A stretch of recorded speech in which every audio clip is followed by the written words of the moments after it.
ढोलकपुर नाम का एक गांव था, जहां बादल नाम का एक व्यक्ति ढाबा चलाता था। उस ढाबे का नाम भी बादल का ढाबा था। बादल का ढाबा बहुत ही मशहूर था। जो भी व्यक्ति एक बार उसके ढाबे का खाना खा लेता था, वह उसका स्वाद भुला नहीं पाता था और वो बार बार उसके ढाबे पर खाना खाने आता था। ढोलकपुर गांव में आने वाला प्रत्येक आदमी उसके ढाबे का खाना खाकर ही जाता था। दिनों दिन ढाबा बहुत मशहूर होता जा रहा था और बादल का घमंड भी दिनों दिन बढ़ रहा था। यदि कभी खाना बच जाता तो किसी भूखे भिखारी या पशु को खिलाने की बजाय वो खाने को फेंक देता था। एक दिन एक भूखा भिखारी ढाबे के पास से जा रहा था। वह बहुत भूखा था। उसने कई दिनों से कुछ भी नहीं खाया था। भिखारी ढाबे के मालिक के पास जाता है। मालिक, बहुत दिनों से खाना नहीं खाया, बहुत तेज भूख लगी है, कुछ खाने को दे दो, आपकी बड़ी मेहरबानी होगी। अरे आगे जा, आगे जा, आगे कुछ खाने को नहीं मिलेगा। खाना दे दो मालिक, कई दिनों से भूखा हूँ। पता नहीं सुबह सुबह कहाँ से चले आते हैं, सारा दिन खराब कर दिया मेरा। राजू, ओ राजू, इसे धक्के मारकर बाहर निकालो, पता नहीं कहाँ से आ जाते हैं। राजू भिखारी को धक्के मारकर ढाबे से बाहर कर देता है, लेकिन बादल को जरा सी भी दया नहीं आती है। भिखारी ढाबे के सामने ही भूख के मारे बेहोश होकर गिर जाता है। अरे मालिक, यह तो बेहोश हो गया है। अरे तो मैं क्या करूं? तो इसे ढाबे के सामने से हटा, ग्राहक आने का समय हो गया है। जी मालिक, मालिक, ओ मालिक, लगता है यह तो मर गया है। अरे तो क्या बोल रहा है राजू? मालिक, सही बोल रहा हूँ, यह तो मर गया है, इसकी तो सांसें भी नहीं चल रही। राजू, एक काम कर, इसको उठाकर ढाबे के पीछे वाले कुएं में फेंका, किसी को कुछ पता नहीं चलेगा। जी मालिक, जैसा आप कहो। राजू उस मरे हुए भिखारी को कुएं में फेंक देता है। राजू, तुझे ऐसा करते हुए किसी ने देखा तो नहीं ना? किसी को कुछ पता तो नहीं चला ना? नहीं मालिक, किसी ने नहीं देखा। आज तो दिन भी खराब गया, ज्यादा ग्राहक भी नहीं आए। कल से तुम सब भी समय पर आ जाना, नहीं तो तुम्हारी पगार काट लूंगा। ठीक है मालिक। बादल अपने सभी नौकरों को छुट्टी करके खुद भी घर चला जाता है। रास्ते में बादल को ऐसा लगता है कि कोई उसका पीछा कर रहा है।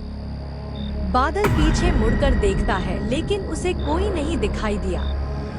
वह वापस घर की तरफ आगे चलने लगता है। अरे पीछे तो कोई नहीं है, यह मेरे मन का वहम है। बादल यह बोलकर आगे चलने लगता है। तभी पीछे से कोई बादल को थप्पड़ मारता है। वह अपने चारों तरफ देखता है, लेकिन उसे कोई नहीं दिखाई देता। इसके बाद बादल दौड़कर घर पहुंचता है। घर पहुंचकर बादल अपनी पत्नी को आवाज लगाता है। अरे भाग्यवान, जल्दी से खाना ले आओ, बहुत जोरों से भूख लगी है। जी बस अभी लाई। जैसे ही पत्नी बादल के खाना लेकर आती है, तभी भिखारी का भूत उसे जोर से धक्का मारता है, जिस कारण उसके हाथ से खाने की थाली नीचे गिर जाती है और पूरा खाना जमीन पर गिर जाता है। अरे भाग्यवान, ये क्या किया? पूरा खाना ही जमीन पर गिरा दिया। जी पता नहीं, किसी ने मुझे पीछे से जोर का धक्का मारा और मेरे हाथ से खाने की थाली छूट गई। आज का तो पूरा दिन ही खराब है, सुबह से अनहोनी ही अनहोनी हो रही है। बादल उस रात बिना खाना खाए ही सो जाता है।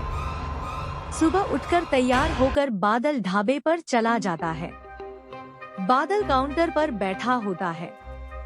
तभी रामू सहित सभी नौकर आ जाते हैं। प्रणाम मालिक। प्रणाम। अब चलो सब काम पर लगो।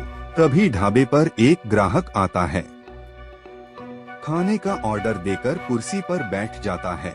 राजू, खाना ले आओ जल्दी से। जी साहब, अभी लाया। राजू ग्राहक के लिए खाना लेकर आता है। उसके बाद जैसे ही ग्राहक में खाने का पहला निवाला खाया, उसको बहुत तीखा लगा और वह खाने को थूकते हुए बोलता है। अरे राजू, यह कैसा खाना है? अरे क्या हुआ भाई साहब, खाना अच्छा नहीं है क्या? अरे यह खाना बहुत तीखा है, इतना तीखा खाना कोई खाता है क्या? राजू, अरे वह राजू, आज तुमने यह कैसा खाना बनाया है? पता नहीं मालिक, मैंने तो अच्छा खाना ही बनाया था। आज भी ढाबे पर कोई कमाई नहीं हुई और सारा खाना फेंकना पड़ा। यह देखकर भिखारी का भूत बहुत खुश होता है।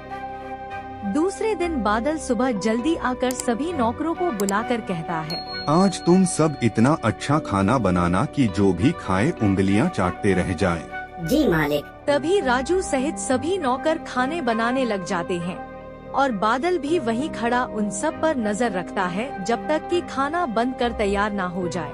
क्या बात है राजू, खाने की खुशबू तो बहुत ही अच्छी है, मजा आ गया, खाना बहुत अच्छा बना। तभी ढाबे में एक ग्राहक आता है और राजू को खाना लगाने के लिए आवाज लगाता है।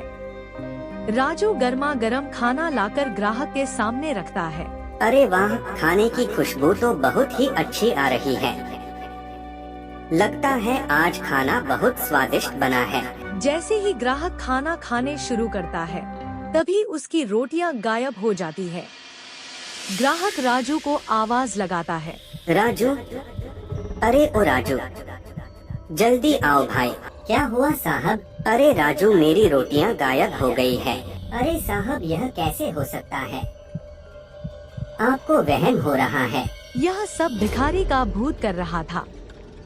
वही ग्राहकों को डरा डरा कर ढाबे से भगा रहा था और बहुत खुश हो रहा था। बादल को कुछ भी समझ नहीं आ रहा था क्योंकि यह सब रोज रोज होने लग गया था। जितने भी ग्राहक आते भिखारी का भूत उन सभी को डरा डरा कर भगा देता, उनको तंग करता। धीरे धीरे ढाबे की कमाई कम हो गई और ग्राहक भी। एक दिन कुछ लोग ढोलकपुर गांव से होते हुए शहर जा रहे थे। तभी उन्हें रास्ते में बादल का ढाबा दिखाई दिया। उन्होंने बादल के ढाबे का नाम बहुत सुना रखा था, इसलिए सभी ढाबे पर खाना खाने के लिए रुक जाते हैं। वे लोग खाने का ऑर्डर देते हैं। राजू उनके लिए खाना लेकर आता है। जैसे ही राजू उनके सामने खाना रखता है तभी अचानक से उनकी सब्जी की जगह चिकन की सब्जी आ जाती है। यह देखकर दोनों ग्राहक बहुत डर जाता है। जैसे ही वह लोग पानी का गिलास उठाने जाता है तभी भिखारी का भूत पानी के गिलास को हवा में उठा देता है, जिसके बाद दोनों लोग डरते हुए जोर जोर से चिल्लाने लगते हैं। अरे भूत, अरे भूत, इस ढाबे में तो भूत है, भागो यहाँ से। रोजाना ढाबे में अलग अलग प्रकार की घटनाएं होने लगी। कभी रोटियां हवा में उड़ने लगती तो किसी की सब्जी चिकन की सब्जी बन जाती, किसी का खाना गायब हो जाता, कभी कुर्सियां हवा में उड़ने लगती। ऐसी घटनाएं हर रोज होने लगी। बादल के ढाबे को लोग भूतिया ढाबा कहने लगे। वहाँ काम करने वाले लोग भी भूत से डरने लगे और इस भूतिया ढाबे में डर डर के काम करने लगे। एक दिन बादल के काउंटर में बादल को भूत नजर आता है। बादल जोर जोर से चिल्लाने लगता है, अरे भूत, अरे भूत, अरे यहाँ तो भिखारी का भूत है, जिसे मैंने कुएं में फेंका था, फिर यह ढाबे में कैसे आ गया? बादल की बात सुनने के बाद बादल की चीखती चिल्लाती आवाज सुनकर ढाबे के सभी लोग बादल के पास आ जाते हैं। अरे क्या हुआ भाई साहब, आप इतनी जोर से चिल्ला क्यों रहे हैं? अरे भाई साहब, हमारे काउंटर में एक भूत है। भाई साहब, ऐसा कैसे हो सकता है? अरे भाई, तुम खुद ही जाकर देख लो, तुम्हें भी भूत दिख जाएगा। वह आदमी अंदर जाकर देखता है तो उसे वहाँ कुछ भी नजर नहीं आता है। अरे भाई साहब, आपकी तबीयत ठीक नहीं है, जरूर आपने कोई सपना देख लिया है। वहाँ पर भूत नहीं है और आपको आराम करने की जरूरत है, आप छुट्टी ले लीजिए। अरे नहीं भैया, मैं झूठ नहीं बोल रहा हूँ, ना ही मैंने कोई सपना देखा है, मैंने सच में वहाँ भूत देखा है। सभी को अपनी बात मनवाने की पूरी कोशिश करता है, लेकिन कोई भी उसकी बात पर विश्वास नहीं करते और वहाँ से चले जाते हैं। तब राजू बादल के पास आता है। मालिक, मुझे लग रहा है यह भूखे भिखारी का भूत है। जिसको आपने पीछे कुएं में फिकवाया आया था। अरे मालिक, वही भिखारी जिसकी भूख की वजह से मौत हो गई थी। उसी ने हमारे ढाबे को भूतिया ढाबा बना दिया है और अब उसका भूत आपको डरा रहा है, परेशान कर रहा है। हाँ राजू, तुम सही बोल रहे हो, मुझे भी यही लग रहा है। अगर ऐसे ही चलता रहा तो यह ढाबा जल्दी ही बंद करना पड़ेगा और मैं बर्बाद हो जाऊंगा। अब तुम ही मेरी मदद कर सकते हो राजू। चिंता मत करिए मालिक, मैं एक ऐसे बाबा को जानता हूँ। मैं आपको उन बाबा के पास लेकर चलता हूँ। बाबा के पास आपकी समस्या का जरूर कोई ना कोई समाधान होगा। मुझे बाबा पर पूरा विश्वास है। मैंने बाबा का बहुत नाम सुना है, वह सबकी समस्या का समाधान करते हैं। अगले दिन सुबह सुबह राजू अपने मालिक को बाबा के पास लेकर जाता है और अपनी सारी समस्या बाबा को बताते हैं।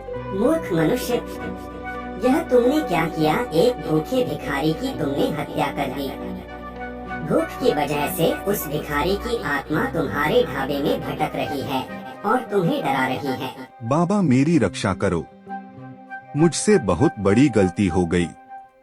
आगे मैं कभी ऐसी गलती नहीं करूँगा। बाबा मुझे माफ कर दो। अपनी मंत्र शक्ति से भिखारी की आत्मा को बुलाता है। यदि कोई भी मुझे परेशान करेगा तो मैं उसको मार डालूंगा। हा हा हा हा। मुझे माफ कर दो, मुझसे बहुत बड़ी गलती हो गई। मैं आगे से किसी भी भिखारी को भूखा से नहीं जाने दूंगा, किसी को भी भूखा नहीं रहने दूंगा। बाबा अपने जादुई डंडा से आत्मा को मुक्त कर देते हैं और बादल को हमेशा गरीब लोगों को खाना खिलाने का आदेश देते हैं। दोस्तों, कहानी अच्छी लगी हो तो मेरे चैनल कार्टून फन को सब्सक्राइब करो, लाइक और शेयर करो। फिर मिलते हैं अगले वीडियो में। Bye bye.